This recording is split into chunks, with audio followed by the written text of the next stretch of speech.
want to talk to you about how we can study the Bible to teach the Bible, how to study the Bible to teach the Bible. And we talked already about the idea that the first question we want to ask is, what does this passage teach us about God? And the second question is, what does it teach us about ourselves? And today's question is, what does it teach us about Christian living? Let me give you a few examples. This is a passage I looked at last week in my own Bible teaching. Isaiah 9:7 says, of the increase of his government and peace, there will be no end. Of the increase, I draw your attention to that word increase. Of the increase of the government and peace, there will be no end. What does that word increase teach us about Christian living? Well, the first thing we want to see is this really what the Bible says? Because not all translations translate it this way. But I do want to point out that increase is supported by the vast majority of the translations. Let's look at a few examples.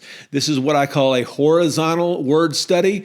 And the best translation we have is all of the translations. And one of the quickest and easiest ways to get into what the text really means is just to look at the passage in several different translations. And you notice in the 1984 NIV, it says of the increase of his government, but back in the but in the new NIV, it says of the greatness of his government. And we find that kind of language in other places.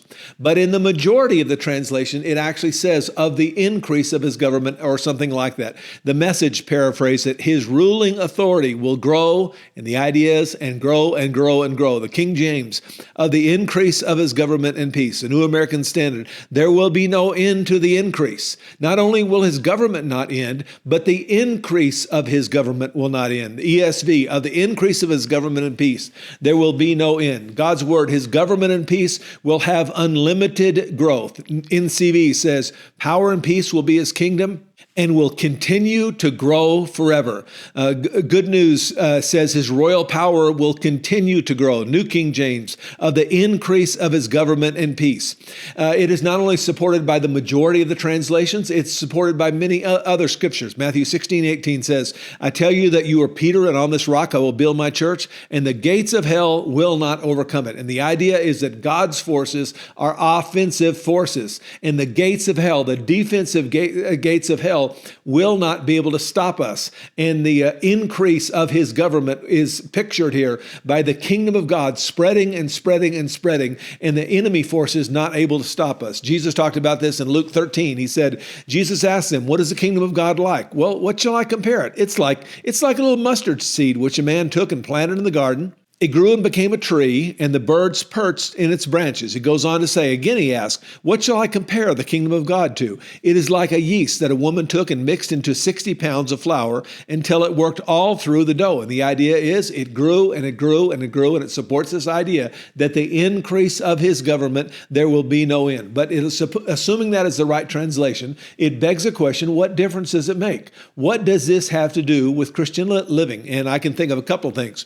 The increase of his government implies that the gospel will spread and spread and spread. And a lot of people don't have this idea. A lot of people have this idea, this kind of pessimistic idea that the kingdom of darkness is spreading and spreading and spreading, and the force of good, the kingdom of God, the force of God's power in this world is diminishing and diminishing and diminishing, and we just need to hold hands and hunker down and sing kumbaya and just wait till Jesus rescued us from this mess. But that's not what the Bible says. The Bible says the increase of his government.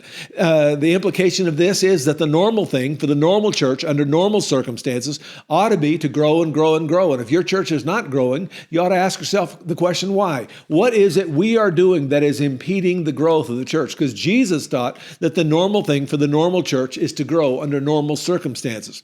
And this increase of that government implies that God's people should be marked by an incurable optimism, We just ought to have this sense that we're on the winning team and we're going to win this war and it's going to all work out in the end. And we read the final chapter and we ought to be marked by an incredible optimism. One of my favorite songs, I grew up as a missionary's kid growing up, and one of my favorite songs growing up was this great missionary hymn that says, the darkness will turn to dawning, and the dawning to noonday bright, and Christ's great kingdom will come on earth, the kingdom of love and light. And we ought to just have this incurable optimism. But whatever the passage is, we ought to ask ourselves the question, what does this have to do with Christian living? Let me give you a second example.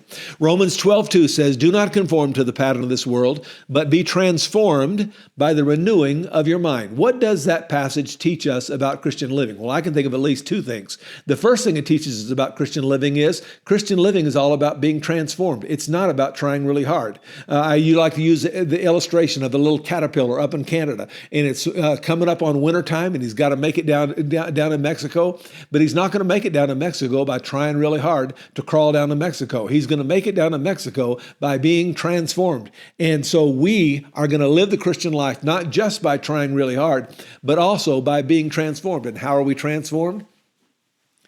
We're transformed by the renewing of our mind, by changing our stinking thinking, by starting our day with our Bible on our lap, by meditating on the Word of God, by memorizing Scripture. And as our mind is transformed, our lives will live different life, not by trying really hard, but by the fact that God has changed our thinking. Here's another verse. And we all with unveiled face, beholding the glory of the Lord, are being transformed. Again, the same word, the same idea that we are being transformed, that we don't live the Christian life by trying really hard so much as we live the Christian life by being transformed. But here he says we are not transformed by the renewing of our mind, although that is true. But here we are transformed by beholding. There is something about looking at him that makes us like him. They've actually done studies of couples that live with each other for a long, long period of time. And they take couples that are in their 20s that just got married, and they ask people to take a picture of them, and they ask people to try to pair up which couples do you think go together? And people can't do it. But then you take couples that have lived together for 50 years and you ask people to pair them up, and people are much more easily able to pair them up. And the curious thing is, the happier this couple was in their marriage, the more likely are people to be able to pair up those two pictures that go together of a couple that have lived together for 50 years. And by beholding each other and by experiencing the same emotion. Emotion was actually etched into their space. Into their face, excuse me. Another good example of this is in tennis. Tennis is a rather complicated sport in that there's a forehand and a backhand and overhead and so on, and all these different strokes, and each one of those strokes has about 12 things you got to get right. Now, a tennis coach was frustrated with this, and finally he just said to a new tennis player, "You just watch me. Just behold me hitting a tennis ball, and then you just try to imitate what I do." And this coach found that when he did that, when he just hit the ball correctly and asked new tennis players to watch him, to behold him, and he just said, "Try to do it like I did it," people would get it more or less right almost immediately. And in a similar way, as we behold the kindness of God, we become more kind. As we behold the loving nature of God, we become more loving, and so on. Beholding the glory of God, we are being transformed. 1 Timothy 4:7 says we are to train ourselves to be godly. What does that teach us about Christian living? That it's not just about trying really hard, it's about training yourself. I like to illustrate it this way. If I were to ask you to go to a piano and play the piano, could you do it? What if I said, try really hard to play the song Amazing Grace? You couldn't do it, right? Unless you're a piano player. But if I ask you to train yourself to play Amazing Grace, you could quickly do it. And I've got a whole nother video series. I talk about this, so I'm going to keep it pretty brief here. But the idea is you'd sit down at the piano for 30 minutes or an hour a day, and you'd start by playing Mary Had a Little Lamb or some simple song, and you'd add a second hand and a second note and harmony in this hand and start getting more and more complicated. And you keep that up, in about 5 years, you'll be able to play Amazing Grace. And as John Ortberg says it, that is not the hard way of learning to play Amazing Grace. That is the only way. You train yourself. And in a similar way, we can train ourselves to be godly. That we take a particular aspect like gratitude, and we're going to train ourselves to be grateful. We're going to start our day by thanking God for 3 things every day. And then we're going to work on being kind to others. We're going to come up with some way to be kind to somebody else. And we're going to work on it and work on it and work on it until that becomes a habit, until it becomes almost automatic. And we train ourselves to be grateful, and we train ourselves to be a servant, and we train ourselves to this other thing, and we do one thing at a time, and we work on it day after day until it becomes a habit, and good things happen as a result. And we don't try really hard to live the Christian life. We train ourselves to be godly.